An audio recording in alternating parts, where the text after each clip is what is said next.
নমস্কার, বাংলা শিল্পী পক্ষের পডকাস্টে আপনাদেরকে স্বাগত। আমরা আজকে আলোচনা করব বাংলার বন এবং বন্যপ্রাণ সংক্রান্ত বিষয়ে। আমাদের সঙ্গে আজকে উপস্থিত আছেন দ্বৈপায়ন ঘোষ, প্রখ্যাত বন্যপ্রাণ এবং বন বিশারদ। আমরা সরাসরি তার কাছেই চলে যাব, তাকে কয়েকটা প্রশ্ন করব এবং সেই প্রশ্নের মাধ্যমে আমরা জেনে নেবার চেষ্টা করব যে আন্তর্জাতিক যে পরিস্থিতি বন এবং বন্যপ্রাণের, তার সঙ্গে আমাদের রাজ্যের অর্থাৎ বাংলার বন এবং বন্যপ্রাণের পরিস্থিতির কী পার্থক্য, কতটা বা মিল ইত্যাদি। দ্বৈপায়নবাবু, প্রথম প্রশ্ন যে বর্তমানে আপনার কাজটা কি, এটা যদি একটু বুঝিয়ে বলেন। আচ্ছা, আমি যেটা করি এখন সেটা মূলত human wildlife conflict management, আর তার সাথে খানিকটা ওয়াইল্ড লাইফ হ্যাবিটেট ম্যানেজমেন্ট, আর বিভিন্ন যে আমি যে জায়গাটায় কাজ করি, বিশেষ করে আফ্রিকার গ্যাবন বলে একটা দেশে, সেখানের গভর্নমেন্ট যে রেগুলেশনস আছে তার সাথে সেখানে একটা কনফ্লিক্ট জোনও বটে। গ্যাবন যদি আমরা দেখি যথেষ্ট খনিজ সম্পদ সমৃদ্ধ একটা দেশ, সেইখানে প্রচুর খনি শিল্প আছে। সেই খনি শিল্পের কারণে বন্যপ্রাণের যে সমস্যাটা হয় বা জঙ্গল কাটা হয়, সেইগুলো কতটা মানে মিটিগেট করা যায়, কতটা সেখানে সেগুলোকে আটকানো তো যায় না, মানে কতটা সেগুলো ম্যানেজ করা যায় এবং সাস্টেনেবলি করা যায়, এইটাও আমার একটা কাজের অংশ। আর এছাড়া কিছুদিন আগে যেটা ছিল, আমি সাউদার্ন আফ্রিকান ফিল্ড গাইড অ্যাসোসিয়েশনের সার্টিফাইড ফিল্ড গাইড। একটা সময় আমি ট্যুরিজমের সাথেও, আফ্রিকান ট্যুরিজমের সাথেও যুক্ত ছিলাম, সেটা ইস্টার্ন আফ্রিকাতে, কেনিয়া, ওই চত্বরে। তো এই আমার মোটামুটি কাজের। আচ্ছা, আফ্রিকায় বন্যপ্রাণী ও বনাঞ্চল ট্যুরিজম বিশ্বের বোধহয় 1 নম্বরে। তার সঙ্গে আমাদের রাজ্যে বন ট্যুরিজমের কী কী পার্থক্য আপনার চোখে পড়েছে, এবং পোষা বন্যপ্রাণী দিয়ে ট্যুরিস্টদের আকৃষ্ট করার প্রথা শুনেছি গির অরণ্যে আছে, এটা কি সত্য? বাংলাতেও কি সেরকম আছে? আচ্ছা, আফ্রিকার ট্যুরিজম, প্রথম হচ্ছে আফ্রিকা তো একটা বড় মহাদেশ, তার এক একটা দেশের এক এক রকম আইন, এক একটা দেশের এক এক রকম ট্যুরিজম পলিসি। যেমন সাউথ আফ্রিকা বা জিম্বাবুয়ে, সাউদার্ন পার্ট অফ আফ্রিকায় যদি আমরা দেখি, সেখানে প্রচুর প্রাইভেট গেম লজেস আছে।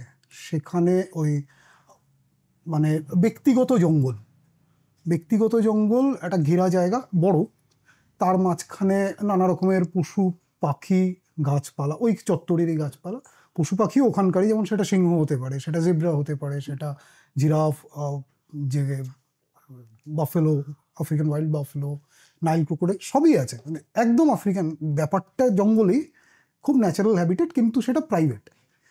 এবার এই গেম লজগুলোতে আবার কিছু হান্টিং লজও আছে, যেখানে হান্টিংও হয়। মানুষ, বিশেষ করে ইউরোপ বা আমেরিকার যারা ধনী মানুষ, তারা ওখানে গিয়ে হান্টিংও করে, এবং সেটা পারমিটেড, এবং সেটা কিন্তু গ্লোবালি পারমিটেড। এমনটা হচ্ছে ভারতবর্ষ সাইটসের মেম্বার, সাইটসে এটা পারমিটেড, মানে সেখানে প্রত্যেক বছর বলাই হয় পৃথিবীর কোন দেশে কতগুলো বন্যপ্রাণ শিকার করা যাবে। আবার এইটা ডিপেন্ড করে, শুধু সাইটসের মেম্বার হলে হবে না, ভারতও সাইটসের মেম্বার, কিন্তু ভারতবর্ষে করা যায় না, এটা সেই দেশের নির্দিষ্ট আইনের উপর ডিপেন্ড করে। সেরকমই সাউদার্ন আফ্রিকায় এটা হয়, কিন্তু ইস্টার্ন আফ্রিকায়, কেনিয়া, তানজানিয়া আমরা জানি খুব বড় জঙ্গল, খুব মানুষ অনেক যায় ট্যুরিজমের জন্য, তো খুব বিখ্যাত দুটো জায়গা। এমনিতেও ওখানে পাবো আমরা, ওই টেবিল মাউন্টেন আছে, কিলিমানজারো ট্রেকিংও হয়, তার জন্যও যায়। আর ওই চত্বরটা একটা বিস্তৃত সাভানা, কিছু কিছু জায়গায় গভীর জঙ্গল আছে, প্যাচেস, সেখানে অনেক ট্যুরিজম হয়, কিন্তু সেখানে কিন্তু হান্টিং হয় না। মানে কেনিয়া, তানজানিয়া হান্টিং অ্যালাউ করে। আচ্ছা, কেনিয়া, তানজানিয়াতে প্রাইভেট গেম লজও নেই, সেখানে সব ন্যাশনাল পার্ক, সেটা সরকার। এইগুলো ডিপেন্ড করে দেশগুলোর নিজের আইনের ওপরে। আবার আমরা যদি কঙ্গো বেসিন, বা যেই চত্বরটায় এখন আমি থাকি, কঙ্গো বেসিন, কঙ্গো গোয়ে বেসিনে, এইখানের ট্যুরিজম হয় কম। আর এইখানকার জঙ্গলটা ঠিক আমরা যেরকম আফ্রিকান জঙ্গলটা দেখি সেরকমটা তো নয়, এটা rain forest, tropical rain forest. তো কঙ্গোতেও, রিপাবলিক অফ কঙ্গোতে কিছু ট্যুরিজম হয়, গ্যাবনেও কিছু ট্যুরিজম হয়। এখানে ট্যুরিজমের অতটা ইস্টার্ন আফ্রিকা বা সাউদার্ন আফ্রিকার মতো অত হয়তো ওয়াইল্ড লাইফ ট্যুরিজমটা অত নয়, মানে অত পপুলার নয়। আমরা ওরকম জনপ্রিয় সাউথার্ন আফ্রিকা তো আমরা অনেক জায়গাতেই পাবো। আমরা নামিব ডেজার্টে প্রচুর, ওই চত্বরে প্রচুর ট্যুরিজম দেখি, আমরা বতসোয়ানায় প্রচুর ট্যুরিজম দেখি, কিন্তু এই চত্বরে অতটা হয় না, তাও হয়। কিন্তু এখানকার ট্যুরিজমের নিয়মটা হচ্ছে অনেকটা আবার ইন্ডিয়ান ট্যুরিজমের মতো, মানে এই যে কঙ্গো বেসিন, কঙ্গো গোয়ে বেসিনের ট্যুরিজমটা, ইন্ডিয়ান ট্যুরিজমের সঙ্গে আফ্রিকার মূল তফাৎটা হচ্ছে যে এক তো সাউদার্ন আফ্রিকার যে হান্টিং ট্যুরিজমটাও হয়, সেটা ইন্ডিয়ায় তো হান্টিং হবে না, 72 আইনের পর থেকে তো আর হয় না। আর বাকি যেটা হচ্ছে যে ম্যানেজমেন্টের কিছু পার্থক্য আছে, তবে সেটাও কিন্তু ভারতের প্রেক্ষিতে বেশ কয়েকটা রাজ্যে বেশ ভালো ট্যুরিজম ম্যানেজমেন্ট। আমি জানি না ফরেস্ট ওয়াইল্ড লাইফ ম্যানেজমেন্ট নিয়ে আমি বলছি না, কিন্তু ট্যুরিজম ম্যানেজমেন্টে বেশ কিছু রাজ্য ভালো। যেমন বাংলায় আসছি আমি, যেমন কেরালা বেশ ভালো ট্যুরিজম ম্যানেজমেন্টটা করে, মহারাষ্ট্র করে, মধ্যপ্রদেশও অনেকটা করে। বাংলায় ওয়াইল্ড লাইফ ট্যুরিজম ম্যানেজমেন্টের একটা সমস্যা হচ্ছে, বাংলায় ওয়াইল্ড লাইফ ট্যুরিজম ডেস্টিনেশন বললে আমরা কোনগুলো দেখব? এক হচ্ছে সুন্দরবনের চত্বরটা, দ্বিতীয় হচ্ছে নর্থ বেঙ্গলের ডুয়ার্সের জঙ্গল, আর মধ্যবঙ্গের ওই অঞ্চলের পুরুলিয়া ওই চত্বরে জঙ্গলমহল, পশ্চিম মেদিনীপুর, ওইটা করা যেতে পারে, যেটা ওদিকে ঝাড়খণ্ড বা ওড়িশার সাথে অনেকটাই জড়িত, তো ওখানে সেরকমভাবে কিছু নেই। এবারে সুন্দরবনের ট্যুরিজমটা ঠিক ওইভাবে করা মুশকিল, সুন্দরবনের ট্যুরিজম ওভাবে চালানো খুব মুশকিল। কারণ হচ্ছে সুন্দরবনে এক তো হচ্ছে বাইরে যে ট্যুরিজম বলতে আমরা যেগুলো দেখি, যেখানে জিপসি বা মাটিতে যাবে মানুষ, হেঁটে ঘুরবে, যেটা আফ্রিকাতে হয়, ইন্ডিয়াতেও কোথাও কোথাও হয়, সুন্দরবনে সেটা সম্ভব না। এক তো ওখানে ওই চ্যালেঞ্জিং টেরেন, ওখানে জল প্রায় পুরোটাই জল, নদীতে ঘুরে ঘুরে, সেই অর্থে ওখানে ওয়াইল্ড লাইফ ট্যুরিজমটা একটু মুশকিল ম্যানেজ করাটা। আর নর্থ বেঙ্গলের ট্যুরিজমটা তার থেকে সুবিধাজনক, ওখানে ট্যুরিজম ম্যানেজমেন্ট হয়, তবে আমার মনে হয় আরেকটু নর্থ বেঙ্গলে কিন্তু ভালো মতো করা যায়, আরও ভালো মতো করা যায়। আর যেমন গিরের কথা বললেন, গিরে ঠিক হয় না, ওটা দাভালিয়া পার্ক যেটা, সেখানটায় হয়। গির ফরেস্টে একদম জঙ্গলে গোড়া, আর দাভালিয়া নেচার পার্কে সেইখানে ঠিক পোষা জন্তু নয়, ওই রেস্কিউড লায়ন বা কিছু ক্যাপটিভেটে বা বর্ন ইন ক্যাপটিভিটি কিছু অ্যানিমেল আছে, সেরকম তো আমাদের নর্থ বেঙ্গলেও একটা করেছে, ওই বেঙ্গল সাফারি পার্ক যেটা।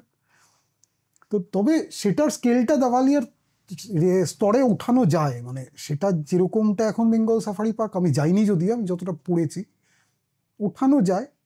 মানুষ এই ওয়াইল্ড লাইফ ট্যুরিজমকে না দুরকমভাবে দেখতে হবে।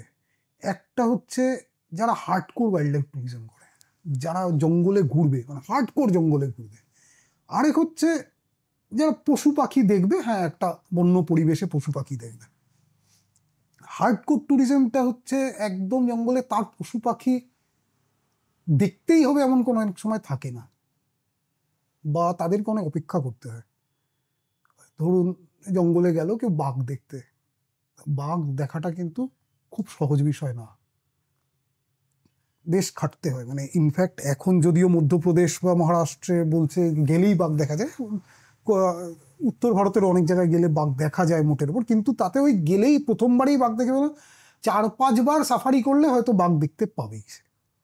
সুন্দরবনে সেটা সম্ভব নয়, কিন্তু নর্থ বেঙ্গলের যে জঙ্গলটা, সেখানে 4-5 বার যদি কেউ ঘুরতে পারে জঙ্গলে, তাতে যে ওখানের যে ওয়াইল্ড লাইফ আছে, বন্যপ্রাণ আছে, সেটা রাইনো হতে পারে, হাতি হতে পারে, বা গড় হতে পারে, নানা রকমের পাখি সময় মতো গেলে।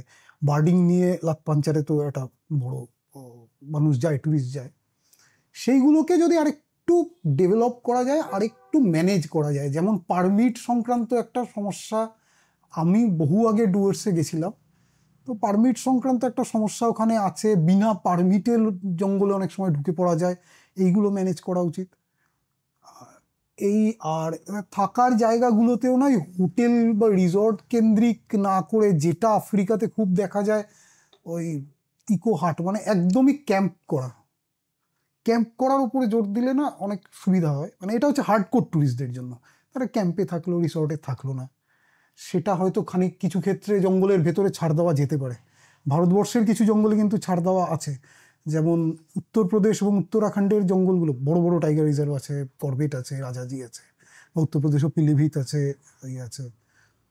বা কেরালাতে করা যায় জঙ্গলের ভেতরে, সেইটা যদি ছাড় দেয় ওয়েস্ট বেঙ্গল গভর্নমেন্ট, এটা গভর্নমেন্টের হাতের বিষয়, এটা রাজ্য সরকারের হাতে আছে। এই মানে ফরেস্ট ডিপার্টমেন্ট তো রাজ্য সরকারের, ফরেস্ট ডিপার্টমেন্টের তো ওয়েস্ট বেঙ্গল গভর্নমেন্টের ডিপার্টমেন্ট, ওটা তো মিনিস্ট্রি নয়।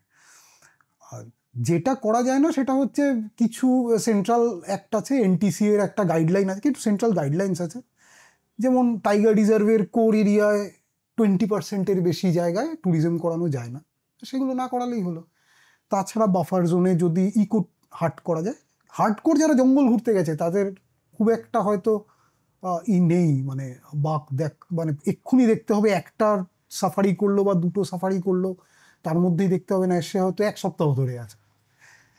কিন্তু এই হার্ডকোর ট্যুরিজমের একটা সমস্যা হচ্ছে প্রচুর খরচ সাপেক্ষ, এটা যে কোনো জায়গায় জঙ্গলে থাকা, জঙ্গলে ঘুরতে যাওয়া এবং হার্ডকোর ওয়াইল্ড লাইফ ট্যুরিজম করা ভীষণ খরচ সাপেক্ষ, সবাই হয়তো করতে পারবে না। তা তাদের জন্য, তাদের কি হয়, একটা সাফারি করতে পারলো হয়তো, প্রত্যেকটা সাফারিতে একটা কথা দেখুন যে একটা সাফারিতে জিপসির ভাড়া নেয় 2,500 থেকে 3,000 টাকা, 6 জন ম্যাক্সিমাম, একটা ফ্যামিলি গেল 2,500 থেকে 3,000 টাকা 2 ঘন্টার জন্য। তাছাড়া পারমিট, গাইড, এই নিয়ে 3,500 থেকে 4,000 টাকা, ওই 2-3 ঘন্টা ঘুরবে।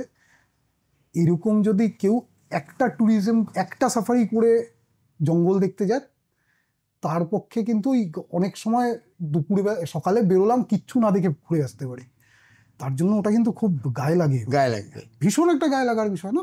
প্রায় 4,500-5,000 টাকা দিয়ে আমি গেলাম, আমি 2 ঘন্টা 3 ঘন্টা ঘুরলাম, ঘুরে 2টো হরিণ, একটা দেখে ফিরে এলাম, ময়ূর দেখে চলে এলাম, খুব গায়ে লাগবে। সেইখানে করা যায় এই সাফারি পার্কগুলো, যেমন বেঙ্গল সাফারি পার্ক, সেটাকে আরেকটু এনক্লোজার বড় করে দেওয়া। দাভিয়ালা পার্কে যেটা করে, সিংহ মোটামুটি খাঁচা মতো বাস নিয়ে ঘুরে সিংহ টিংহ চলে আসে আশপাশে, সেরকম যদি করা যায়। আমি জানি না এক্স্যাক্টলি সিস্টেমটা কি ওখানে ওই বেঙ্গল সাফারি পার্কে, তাতে কি ওরকম ভেতরে ঘোরা যায় কিনা জানি, তবে এটা করা যায়। এটা আফ্রিকাতে বিভিন্ন জায়গায় করে ওই একবার, আর সেখানে খরচাটাও অনেক কম হয়, অনেকে মিলে যাওয়া যায়, একটা বাসে করে যাবে, খরচাটা হবে, আর জীবজন্তু দেখা মোটের ওপর একটা ন্যাচারাল হ্যাবিটেটেই দেখা যাবে। বাঘ সিংহ, হ্যাঁ, ওরকম হয়তো থ্রিলটা থাকবে না যে জঙ্গলের মধ্যে একটা বাঘকে ট্র্যাক করে 3.5 ঘন্টা ধরে খুঁজে খুঁজে বেরোনোর আগে। এই কদিন আগে আমার সাথে হয়েছে, আমি উত্তরপ্রদেশ গেছি, ঢোকার থেকে 3.5 ঘন্টা আমি বাঘটার পেছনে দৌড়ে একদম বেরোনোর 10 মিনিট আগে বাঘটাকে দেখতে পেয়েছি।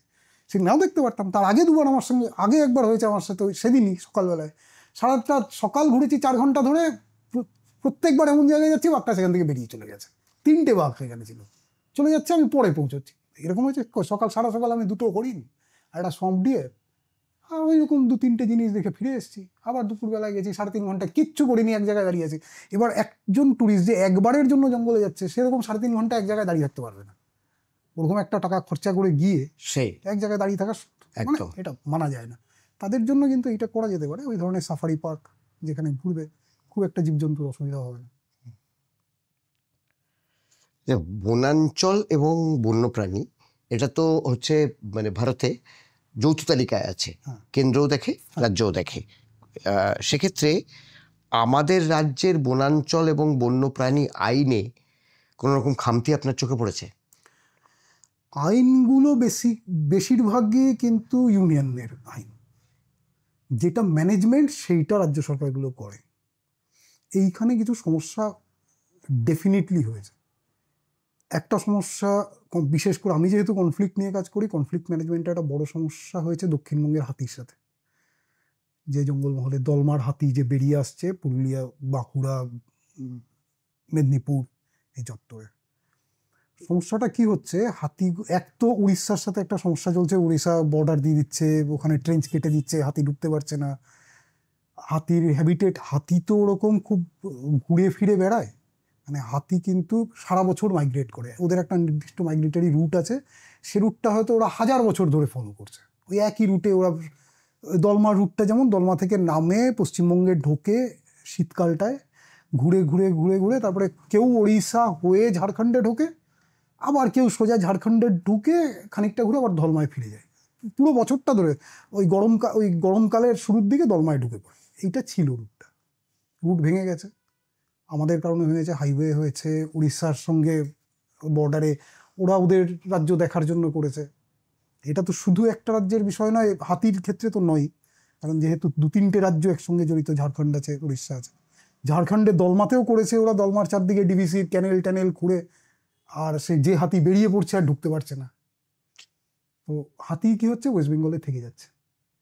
ওরকম অনেক রেসিডেন্ট এলিফ্যান্ট তৈরি হয়েছে এই মুহূর্তে। সেটা মেদিনীপুরের, মানে এখন অবিভক্ত মেদিনীপুর যদি আমি ধরি, ঝাড়গ্রামে এখন তো ডিস্ট্রিক্ট হিসেবে ঝাড়গ্রাম আলাদা, ওখানে কিছু আছে।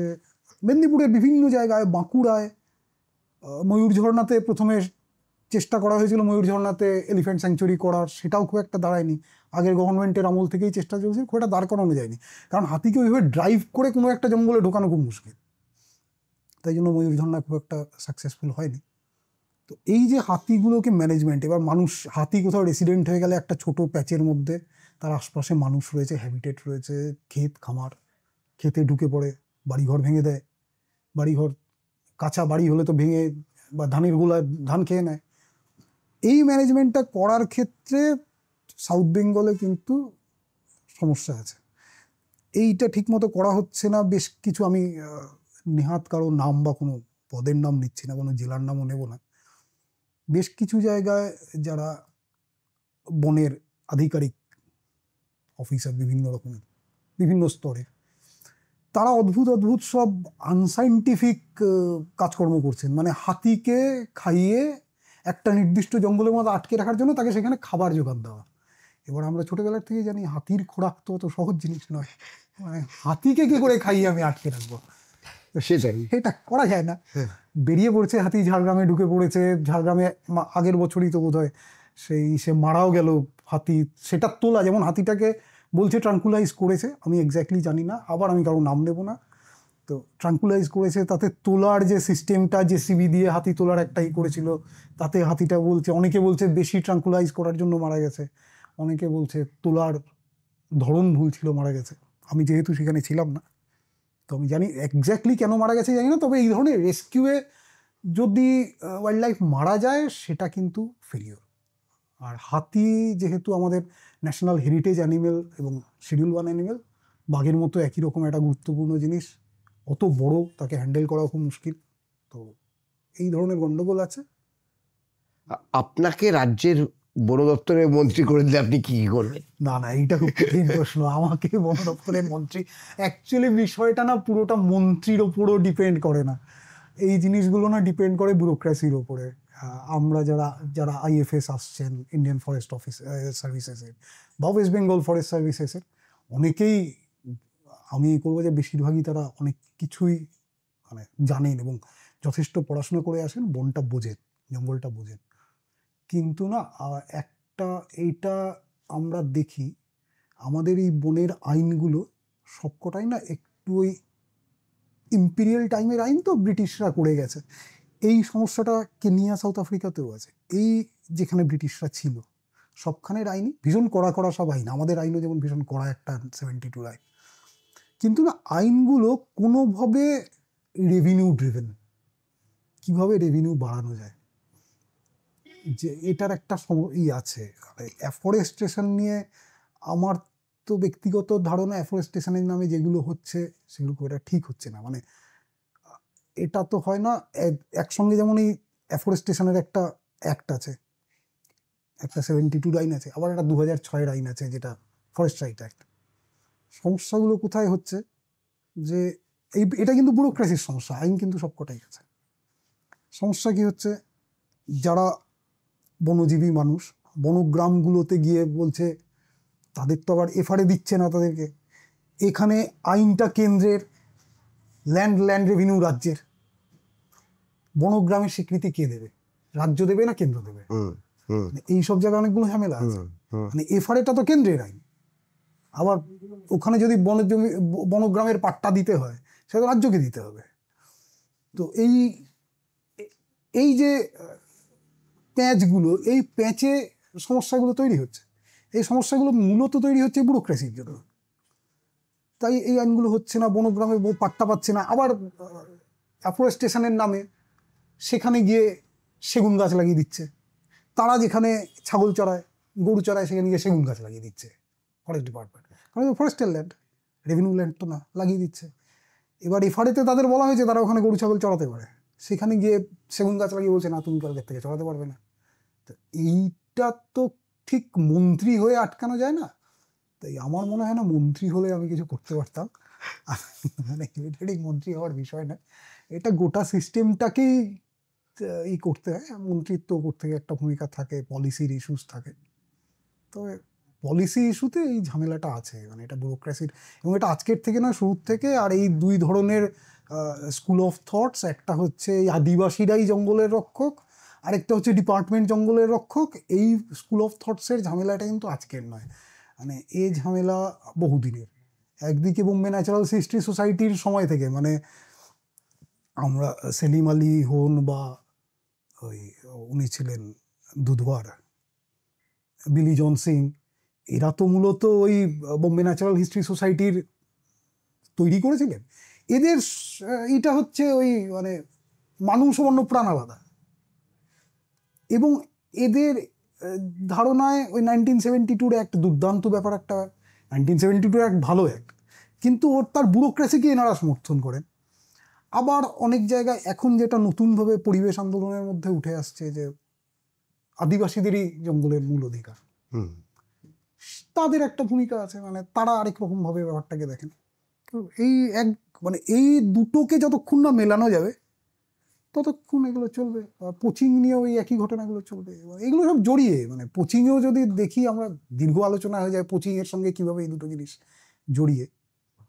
একটা কম আলোচিত বিষয়ের উপরে আসি, সেটা হচ্ছে যে লুপ্তপ্রায় প্রাণীগুলোকে যদি আমরা চাষ করি, অর্থাৎ যাকে বলে ক্যাপটিভ ব্রিডিংয়ের মাধ্যমে তাদের সংখ্যা বাড়িয়ে তাদেরকে যদি তাদের এলাকায় ছেড়ে দেওয়া হয়, এই পদ্ধতিটা সম্পর্কে আপনার কি বক্তব্য?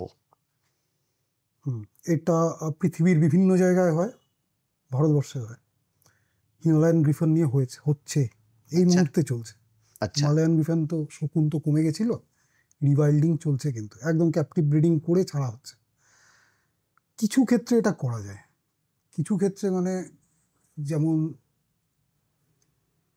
পাখির ক্ষেত্রে সহজে হয়, খানিকটা সহজ কোনোটাই না, রিওয়াইল্ডিং কখনোই সহজ না।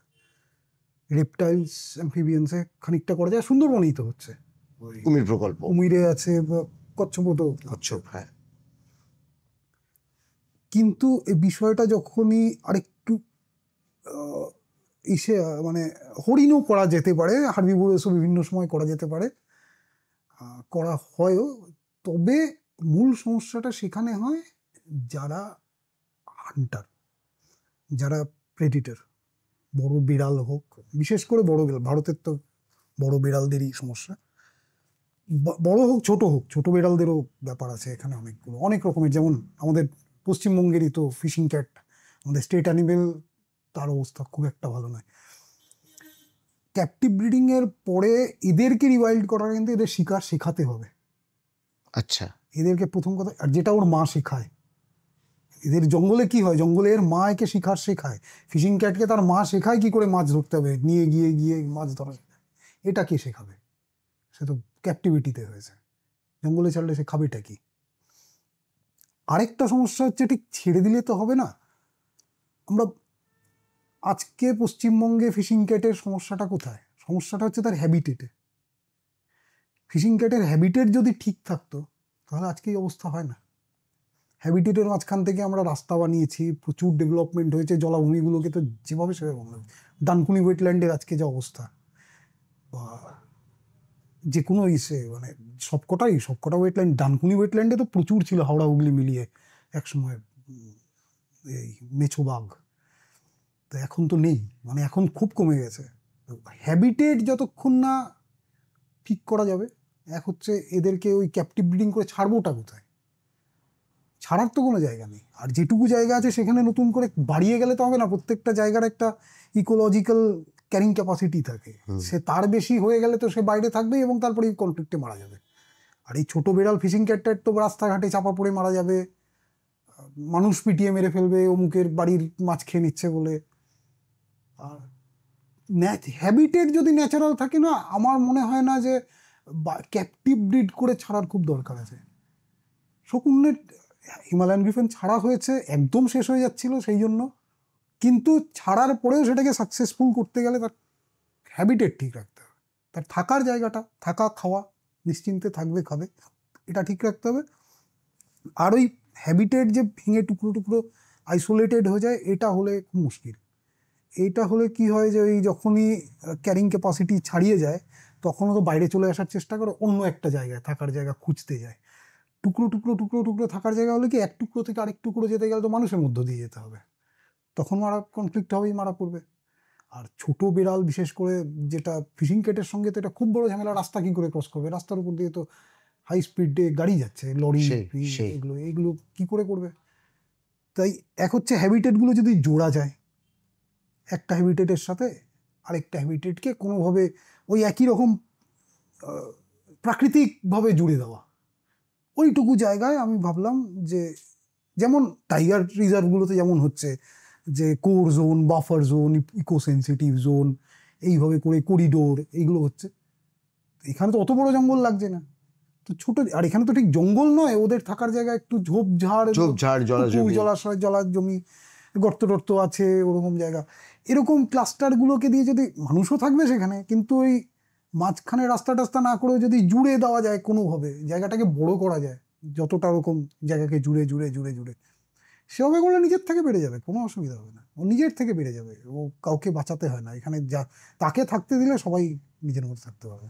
আচ্ছা, আরেকটা ব্যাপার হচ্ছে, মানে এরই সঙ্গে খানিকটা যুক্ত আর কি, যে যে সমস্ত প্রাণীগুলোকে মারা হয়, চোরা শিকার করা হয়, ধরুন চামড়া বা দেহাংশ, মানে শিং, এই সমস্তর জন্য, তাদের ক্ষেত্রে কি এই ধরনের মানে কোনো প্রকল্প? এই ধরনের প্রকল্প আমি বলতে চাইছি যে ধরুন গন্ডারকে মারা হয় গন্ডারের শিংয়ের জন্য, এবার গন্ডারের শিং যদি বাজারে অ্যাভেলেবল হয় তাহলে জঙ্গলেরগুলো বাঁচে, এটা কি সত্য? এইটা না কতগুলো ঝামেলা আছে। এক হচ্ছে যদি তাই হতো তাহলে ভারতে বাঘের পোচিংটা হতো না। পুরো সাউথ ইস্টার্ন এশিয়াতে টাইগার ফার্মিং হয়। পৃথিবীতে এই মুহূর্তে জঙ্গলে যত বাঘ আছে তার থেকে বেশি বাঘ আছে ওই টাইগার ফার্মগুলোতে। সেখানের বাঘ মারা হয়, খাওয়া হয়, সবই হয়। তাহলে বাঘের চামড়া লাগতো কি করে? মানে এই মুহূর্তে পৃথিবীতে জঙ্গলে যত বাঘ আছে, পৃথিবীর জঙ্গলে কত 5,500-6,000 বাঘ আছে, তার বেশি 7,000 হবে ম্যাক্সিমাম। এমনিতে 10,500 থেকে 11,000 বাঘ আছে টাইগার ফার্মগুলো। আচ্ছা, যাদের চাষ করা হয়েছে। তাহলে তারা যদি পুরোতে করতে পারতো তাহলে এই বাঘগুলোর তো মরতো না। দ্বিতীয় হচ্ছে ভারতে হাতি ক্যাপটিভিটিতে রাখা যায়, একটা লাইসেন্স হয়। একটু পলিটিক্যাল হয়ে যাবে উত্তরটা, এটা এখানে যেতেই হবে, কিছু করার নেই। নর্থ ইস্টে আসাম, অরুণাচল, মেঘালয়, ত্রিপুরা, এই অঞ্চলে প্রচুর ক্যাপটিভ হাতি আছে। তাদের লাইসেন্স হয়, তাদের চিপ আছে, মানে ফরেস্ট ডিপার্টমেন্ট চিপ দেয় সেই হাতিগুলো, যে এর বাবা পোষা ছিল, এর মা পোষা ছিল, এও পোষা, চিপ দেওয়া হাতি। সেই হাতি বিক্রি করা যায় না, তবে স্থানান্তর করা যায়। আমাদের পশ্চিম এবং পশ্চিম ভারতে বিশেষ করে গুজরাট, রাজস্থান, ওখানে তো হাতি পাওয়া যায় না। ওখানে মন্দিরগুলোতে প্রচুর হাতি আছে। এমনকি সাউথ ইন্ডিয়ায় হাতি পাওয়া যায়। ভারতবর্ষের সবচেয়ে বড় হাতির পপুলেশনটা ওখানেই, সাউথ ইন্ডিয়ান এলিফ্যান্ট পপুলেশন। সেখানের মন্দিরেও অনেক সময় এই নর্থ ইস্টের হাতি যায়। আচ্ছা, স্থানান্তর করা যায়, খাতায় কলমে ব্যবসা করা যায় না। তো আমার তো মনে হয় যে একদম মানে কেউ হাতি ধরে দিয়ে দিল এমনটা হয় না। কিন্তু এই লাইসেন্সড হাতি, মানে ক্যাপটিভ এলিফ্যান্ট, লাইসেন্সড ক্যাপটিভ এলিফ্যান্টের আড়ালে বহু বছরের অভিযোগ যে নর্থ ইস্টের জঙ্গল থেকে ওয়াইল্ড এলিফ্যান্ট ক্যাপচার করে পাচার করা হচ্ছে। আচ্ছা, এবং এমনও অভিযোগ ছিল একটা সময়, বেশি দিন আগে নয়, অভিযোগ ছিল 2009, 10, 11, 12 এই সময় ইন্ডিয়ান রেলকে ব্যবহার করা হয়েছে এই ধরনের হাতিকে ট্রান্সফার করার জন্য। মানে জঙ্গল থেকে ধরা হাতি, জঙ্গল থেকে ক্যাপচার করা হাতি, অর্থাৎ চিপ ছাড়া হাতি, চিপ ছাড়া হাতি বা চিপ ইনপ্ল্যান্ট করা হয়েছে, বসিয়ে দেওয়া হয়েছে, কাগজ তৈরি করা হয়েছে। অভিযোগ বহুদিনের।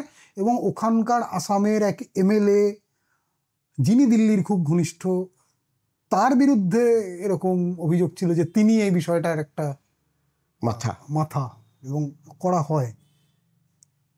এই যদি আমরা চাষ করা, মানে যে ফার্মিং যদি করি, ফার্মিংয়ের পরেও এটা হতে পারে। মানে হাতিতে তো আমরা দেখতেই পাচ্ছি আমাদের দেশে জ্বলন্ত, মানে প্রমাণিত নয় কিন্তু অভিযোগ তো দীর্ঘদিনের। এবং এখনকার বনতারা নিয়ে অভিযোগ আছে, এই যে আদানি এই আম্বানির যে বনতারাতে অভিযোগ আছে যে এখানে নর্থ ইস্ট থেকে ওয়াইল্ড এলিফ্যান্ট গেছে।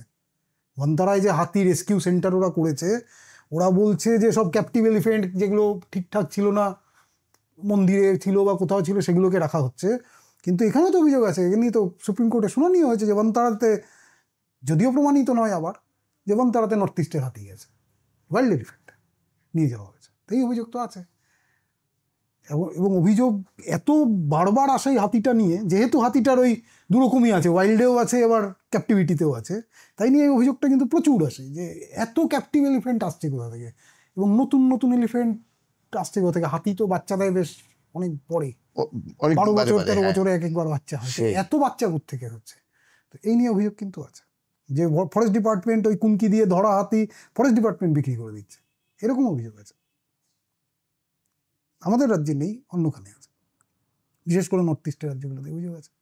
তো সেইটাই যদি চাষ করলে যে তার আড়ালে বাঘ, ধরা বাঘের চামড়া বিক্রি হবে না, এটা কে বলবে? বা গন্ডার মেরে তার খড়গ বিক্রি হবে না, সেটা কে বলবে? তাই এইটা করা কঠিন এখানে। তবে এটা হয়, অনেকখানি হয়। ওই যে হান্টিং লজগুলোর কথা বলছিলাম, সেখানে তো ক্যাপটিভিটিতে ব্রিড করে হান্টিং হয়, সেটা তো মানে ক্যাপটিভিটিতে ব্রিড করা হয়, তারপরে জঙ্গলে ছেড়ে দেয় জেব্রা, অ্যান্টিলোপস, সেগুলোকে মারে, সেভাবেই হান্টিং হয়। তারা ট্রফি নিয়ে, এখন তো নিয়ম হয়েছে বিভিন্ন দেশ নিয়ে যেতে দেয় না, তো তাও তারা কিভাবে ওখানেই তারা বাড়ি, ওরা তো খুব বড় লোক, ওখানেই বাড়ি ঘর করে, ওখানেই আরেকটা ফার্ম হাউস করে সেখানেই ঝুলিয়ে ট্রফি রেখে দিল। কারণ ইউরোপে এখন বেশিরভাগ বেশি মারার প্রসঙ্গটা যখন উঠলো, মানে স্বীকার করা, আরেকটা মানে বিতর্কিত প্রসঙ্গে আসি। কালিং সম্পর্কে আপনার মতামত কি? কালিং সম্পর্কে আমি না সেই ধরনের, মানে কালিংটা বোধহয় ইন্ডিয়াতে কিছু কিছু ক্ষেত্রে করা হয়, যেমন নীলগাই নিয়ে হয়েছে। সবচেয়ে বেশি যেগুলো ফেরাল অ্যানিমেলগুলোর কালিং খুব প্রয়োজন হয়ে পড়ে, যেমন বন্য শুয়োর নয়, যে ফেরাল হগ, যেগুলো পিগ, সেগুলো তো আসলে ডোমেস্টিক, সেগুলো ফেরাল হয়ে গেছে, এইগুলো কালিং করা যেতে পারে। আর নয়তো যেটা উপায় সেটা হচ্ছে এদের যে প্রেডিটর তাদেরকে বাড়াতে হবে। এবার লোকালয়ে বাঘ সিংহ ছেড়ে রাখা তো খুব একটা ভালো নয়, এটা মাঝে মাঝে দরকার হতে পারে। তবে বন্যপ্রাণ মানে একান্ত ওয়াইল্ড লাইফের জন্য কালিংয়ের খুব একটা প্রয়োজন নেই। নীলগাইয়ের ক্ষেত্রে তো একদমই দরকার হওয়া উচিত নয়, কারণ বিহারে যথেষ্ট ফরেস্ট কভার এখনও আছে। বিহারের উত্তরে বাল্মীকি ছাড়া আর কোথাও বাঘ নেই। এখন বাঘ বাল্মীকিতেও বেড়েছে, যদি করিডোর করে ওই চত্বরটায় বাঘ আসতে পারে, আনা যায়, তাহলে তো বাঘ আসলে বাঘই নীলগাইকে কন্ট্রোল করে ফেলবে, কন্ট্রোল করে দেবে। লেপার্ড যদি উত্তরবঙ্গে যদি লেপার্ডটাকে ঠিকঠাক, মানে লেপার্ডের খুব সমস্যা আছে তো, লেপার্ড ওই মানুষের আশপাশে থাকা পছন্দ করে, ওটাকে যদি ঠিক ম্যানেজ করা যায় তাহলে উত্তরবঙ্গে খুব একটা যদিও হয় না হরিণ এসে ফসল খাওয়ার ঝামেলাটা, বাংলায় একটু কমই, তবে ইসে তো হাতির সমস্যাটা তো আছে। হাতিকে তো কালিং করা হবে সম্ভব নয়, হাতি তো ন্যাশনাল হেরিটেজ অ্যানিমেল, কালিং কি গো, মানে ওই ফেরাল অ্যানিমেলকে করা যেতে পারে। তবে ওয়াইল্ড অ্যানিমেলের ক্ষেত্রে আমার মনে হয় ইকোলজিক্যালি, এই ফেরালদের সম্পর্কে একটা জিনিস বলি, যে কিছু আছে শহুরে মুক্ত প্রাণী, মানে যেমন ধরুন কাক, কাক তো ফেরাল নয়, কাক ফেরাল, কাক ওয়াইল্ড। আবার কিছু মানে শহরাঞ্চলে বেশি ফেরাল, মানে কুকুর বেড়াল এদেরকে দেখা যায়। তো এদের বর্তমান পরিস্থিতি কেমন, মানে বাংলায় তথা ভারতে? কুকুরের বা স্ট্রে ডগসের সংখ্যা তো বেশ বেশি, মানে এই আছে। অ্যাকচুয়ালি সমস্যাটা কি, আমার যেটা মনে হয়, এটা একান্ত আমার ব্যক্তিগত, অনেকের ভালো না লাগতে পারে, আমার যেটা মনে হয় এদেরকে এদের মতো ছেড়ে দাও, না এদেরকে মারার প্রয়োজন আছে, না এদেরকে এক্সট্রা কেয়ার দেওয়ার প্রয়োজন আছে। এই যে স্ট্রে ডগসের যে বেড়ে যাওয়ার একটা কারণ আছে। একটা স্ট্রে ডগ সে একবারে এক একটা লিটারে প্রায় 8 থেকে 10টা বাচ্চা দেয়, তার কারণ আছে, কিন্তু এমনি এমনি 8 থেকে 10টা। ও জানে যে ও যেই হ্যাবিটেটে থাকে, এই 8-10টার মধ্যে 2টো বাচ্চাকে বাঁচানোই বেশ টাফের, তাই জন্য বাচ্চার সংখ্যাটা বাড়ায়, যাতে অন্তত 2-3টে বেঁচে যায়। তাতে কি হয়, ওই চত্বরের ইকোলজিক্যাল ব্যালেন্সটা ঠিক থাকে। স্ট্রে ডগের মূল কাজটা কি, স্ট্রে ডগ খায় কি, মানে স্ট্রে ডগ কেন, এমনিতেও কুকুর এলো কি করে, মানে এটা তো, এই stray dog is not a true dog. মানে আমরা যে ঘরে কুকুর পুষি বা রাস্তাঘাটে দেখি, they are not true dogs, they are actually evolved Asiatic grey wolf, Asiatic grey wolf, Canis lupus. Canis lupus মানুষের আশপাশে এসছে, মানুষ তাকে পুষেছে নিজের কারণে, মানুষের আশপাশে উচ্ছিষ্ট খেতেই তারা এসছে, এসে পুষে পুষে পুষে পুষে ক্যানিস লুপাস পালিপেস থেকে এখন ক্যানিস ফ্যামিলিয়ারিস হয়ে গেছে, তারা কুকুর হয়ে গেছে। এরা কিন্তু ট্রু ডগ নয়। ট্রু ডগ আমাদের ভারতের জঙ্গলের যে হুইসলিং ডগ বা ডোল, যেটা সে ট্রু ডগ। যে আফ্রিকান পেন্টেড উলফ মানে আফ্রিকান ওয়াইল্ড ডগ, তারা ট্রু ডগ। কিন্তু ডিঙ্গো ট্রু ডগ নয়, ডিঙ্গো কিন্তু উলফ। অস্ট্রেলিয়ান ডিঙ্গো সেটাও কিন্তু ইভলভড উলফ, মানে ইভলভ গ্রে উলফ। ওটা কি হয়েছিল, ওরা অস্ট্রেলিয়ায় কি করে পৌঁছেছিল? অস্ট্রেলিয়ায় তো ট্রু ডগ ট্রু ক্যাট কোনোদিন ছিল না, পুরো ওই চত্বরটাই তো এই পুরো এসের থেকে আলাদাই আলাদা এবং ছিল না। ওখানে তো ছিল ওই ট্যাঙ্গারু মার্সুপিয়াস, যাদের ওই মার্সুপিয়াম স্যাক থাকে, সেই ধরনের। ওখানের হার্বিভোরাসরাও ওরকম, ওখানের কার্নিভোরাসরাও ওখানে কোয়ালাও ওরকম, ওখানের ক্যাঙ্গারুও ওরকম, ওখানের সেই ডেভিল সে ওই সবারই ওই পেটে থলে আর ওইটাই ছিল। ট্রু ক্যাট ডগ ছিল না। এরা ওই সি লেভেল কমার সময় সাউথ ইস্ট এশিয়ার রাস্তা ধরে, ইন্দোনেশিয়ার থেকে অস্ট্রেলিয়ার কত দূর, ইনফ্যাক্ট আমাদের আন্দামান থেকে অস্ট্রেলিয়া কত দূর, সাউথ এশিয়ার রাস্তা ধরে এশিয়াটিক ওয়াইল্ড গ্রে উলফ অস্ট্রেলিয়ায় ঢুকে ওখানকার জঙ্গলে থেকে থেকে, ওটা কিন্তু ঠিক ফেরাল নয় বা স্ট্রেন, ওটা কিন্তু এই নয়, ওটার ইভলিউশন হয়েছে। ওটা অস্ট্রেলিয়ান ওই গ্রে উলফটা গিয়ে ওখানে ডিঙ্গো হয়ে গেছে, ক্যানিস লুপাস ডিঙ্গো। ওটারও কিন্তু ওই ক্যানিস লুপাসটা ওতেও আছে, মানে যে এশিয়াটিক গ্রে উলফের যে সাইন্টিফিক নেমটা, ওরও নাম ক্যানিস লুপাস ডিঙ্গো। তো ক্যানিস লুপাস ডিঙ্গো ওইভাবে তৈরি হয়েছে। তো এই নেকড়ে বা এই রাস্তাঘাটের কুকুর এরা উচ্ছিষ্ট খাবে, মানে এরা এইভাবেই মানুষের সাথে বড় হয়েছে। এদেরকে খুব বেশি আমরা যদি প্যাম্পার করতে থাকি, মানে সে কী হয়, আমরা যদি ভাবি যে 8টা বাচ্চার 8টাকেই বাঁচাবো। হ্যাঁ, একজন মানুষ, আমার বাড়ির সামনে যদি কুকুর থাকে আমারও খুব ইচ্ছা হয়, আমারও খুব খারাপ লাগে যদি একটা কুকুর রাস্তাঘাটে মারা যায় চাপা পড়ে। কিন্তু আমরা যদি ছেড়ে দিই, ও জানে আমার এখান থেকে এই লিটারের 1টাকে 2টোই বাঁচবে, ও 8টা 9টা বাচ্চাই দেয়। সেইটাকে ওদেরকে মারারও দরকার নেই, ওভার স্পিডিং কম করুক, জোর করে মারার দরকার নেই। তবে আমার মনে হয় না এদেরকে খুব বেশি করা, মানে অ্যাডিশনালি হিউম্যান অ্যাসিস্ট্যান্স দেওয়ার কোনো প্রয়োজন আছে। যত এটা দেওয়া হবে ততই পুরো সংখ্যাটা বাড়বে, এই পুরো সংখ্যাটা বাড়লে কনফ্লিক্ট হবে, আর সেই কনফ্লিক্টে যারকে কুকুরে কামড়ে দিচ্ছে তার কাছ থেকে আমি আশা করতে পারি না যে সে কুকুরের প্রতি খুব একটা সহানুভূতিশীল হবে। হ্যাঁ, তো এই ঝামেলাটা আছে, এটাকে ছেড়ে দিক, নিজের মতো থাকুক। বাংলার ছোট মানে বন বেড়াল যারা, তাদের সঙ্গে আপনার একটা আলাদা সম্পর্ক আর কি, তো তারা কেমন আছে? ভালো নেই খুব একটা এখন। অবশ্য বাংলায় এখন কাজকর্ম চলছে। হ্যাবিটেটের মূল সমস্যাটা তো হয়েছে হাওড়া হুগলিতে, যে হ্যাবিটেট লসের সমস্যা, আর ইসে খুব সমস্যা। কিন্তু জঙ্গলগুলোতে যে সুন্দরবনে তো কিছু আছে, আবার কিছু নতুন নতুন জায়গায় দেখাও যাচ্ছে। নর্থ বেঙ্গলে কিছু জায়গায় আবার দেখা গেছে, যেটা খুব একটা আগে দেখা যেত না। তো খুব ভালো নেই, খারাপ নেই, এক জায়গায় যেমন হ্যাবিটেট লস হচ্ছে সেইভাবে সংখ্যা কমছে। তবে চেষ্টা চলছে এ নিয়ে। তো ফিশিং ক্যাট অ্যালায়েন্স ওরা তো কাজ করছে, ওরা অবশ্য এখন উড়িষ্যায় বেশি কাজ করছে, ওই চিল্কা চত্বরে, ওখানে ওরা অনেক কাজ করছে, এখানেও করছে। ভালো যে খুব আছে এমনটাও নয়।